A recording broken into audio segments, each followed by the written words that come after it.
Yang penting tambah dekat aja sama Allah, ya. Jadi kalau misalnya khawatir, ya silakan khawatir, tapi lebih baik mengkhawatirkan, khawatir ini aku tambah disukain Allah atau tidak. Karena kan orang setiap kali kejadian kadang lebih mikir aku suka atau tidak, bukan Allah suka atau tidak. Aib terbuka, netizen menghujat, yang dipikirin gimana caranya akhirnya agar supaya orang suka lagi kepadaku. Padahal harusnya dipikirin ketika aib terbuka, gimana caranya gara-gara ini aku jadi diampunin Allah.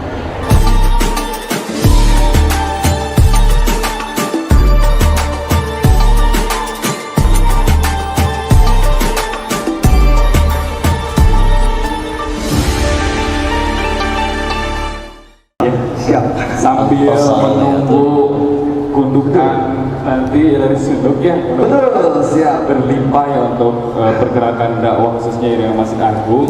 Silakan untuk Bapak Ibu jamaah semuanya yang ingin bertanya dipersilahkan. Masya Allah, langsung gitu ya, tenang, itu paling cepat ya? Nah itu siapa teteh, silakan. Silakan, coba itu ya, satu aja dulu ya, satu ini dulu ya, berdiri, silakan berdiri.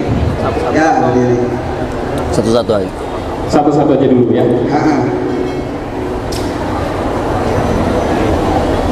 Mohon diestafetkan. Sip. Namanya, dari mana, dan pertanyaannya. Siap. Bismillahirrahmanirrahim. Assalamualaikum warahmatullahi wabarakatuh. Waalaikumsalam warahmatullahi wabarakatuh. Sebelumnya perkenalkan Bapak dan Ibu serta Ustadz. Nama saya Lia Fahmi Ilma. Saya berasal dari Tasikmalaya, tapi dari kabupaten, Ustadz. Jadi cukup jauh untuk perjalanan ke sini. Yang ingin saya langsung aja ke pertanyaan mungkin ya.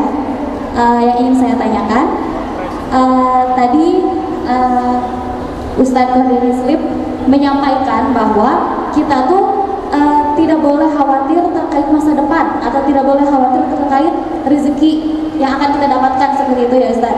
Nah, yang ingin saya tanyakan adalah mungkin terkait jodoh ya Ustaz. Jadi justru Ustaz, yang ingin saya tanyakan itu kebalikannya. Saya itu bukannya khawatir, tapi terlalu tidak khawatir. Justru orang tua saya, lingkungan saya, teman-teman saya yang khawatir gitu. Kamu tuh kunaon can kawin wae gitu. Nah, justru karena mungkin di usia saya yang 23 ini sudah diperhitungkan untuk menikah mungkin Ustaz.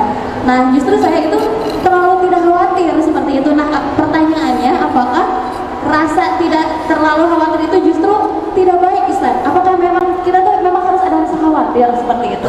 Karena saya jujur saja saat ini belum ada kekhawatiran ke arah situ seperti itu Ustaz.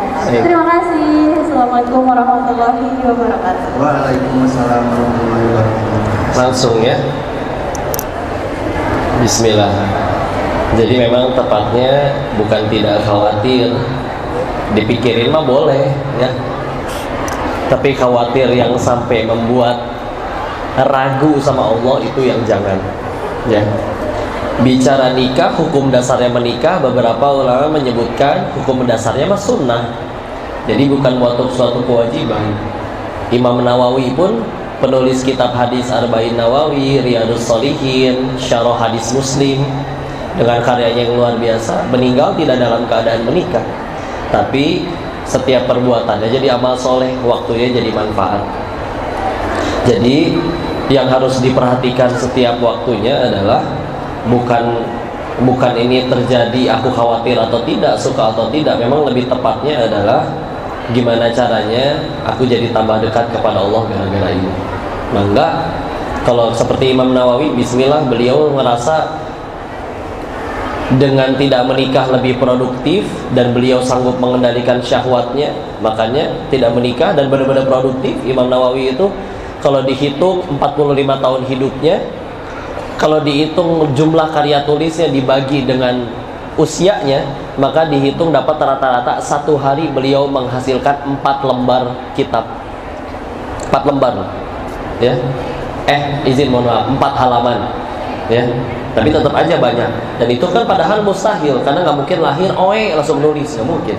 ada proses belajar dan segala macam, tapi segitu produktifnya, ya. Maka jadi balik lagi, silakan.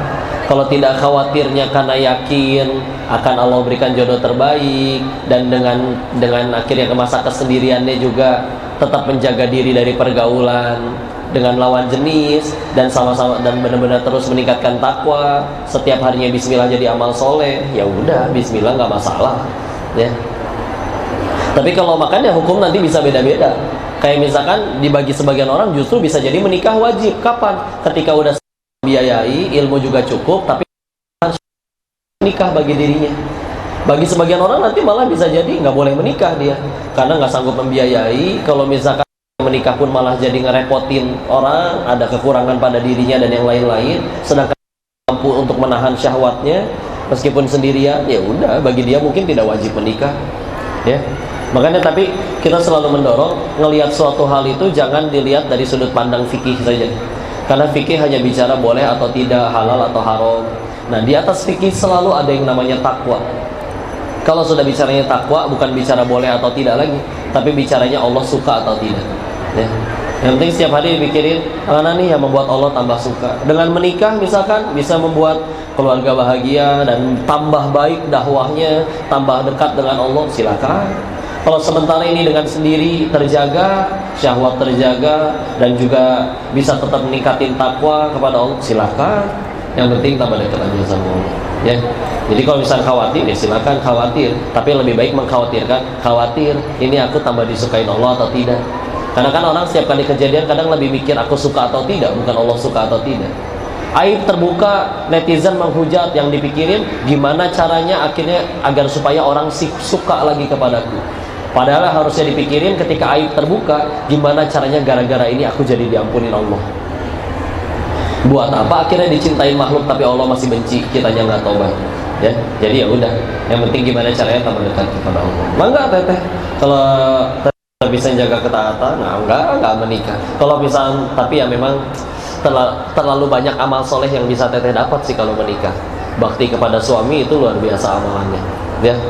Suami teteh berdakwah, teteh cuman di rumah nyiapin kesiapannya, nyiapin bekal dan lain-lain, dan teteh ridho dengan perjuangan suami di luar rumah. Teteh dapat pahala jihadnya suami di luar meskipun teteh di rumah. Istri, makanya kayak gitu, ya. Di hadis riwayat Ahmad, selagi dia sholat 5 waktu, puasa Ramadan, tak nurut sama suaminya, menjaga harta dan kehormatan suaminya, bisa masuk surga dari pintu yang mana saja, ya. Tanpa yang sunnah-sunnah itu, ya. Ya banyak ya keutamaan. Makanya gimana terserah, yang penting silakan pertimbangkan, bukan yang aku suka, bukan yang mana aku khawatir atau tidak, tapi mana yang aku tambah dicintai Allah atau tidak, ya. Wallahu a'lam bishawab. Mudah-mudahan bisa menjawab pertanyaannya. Masya Allah.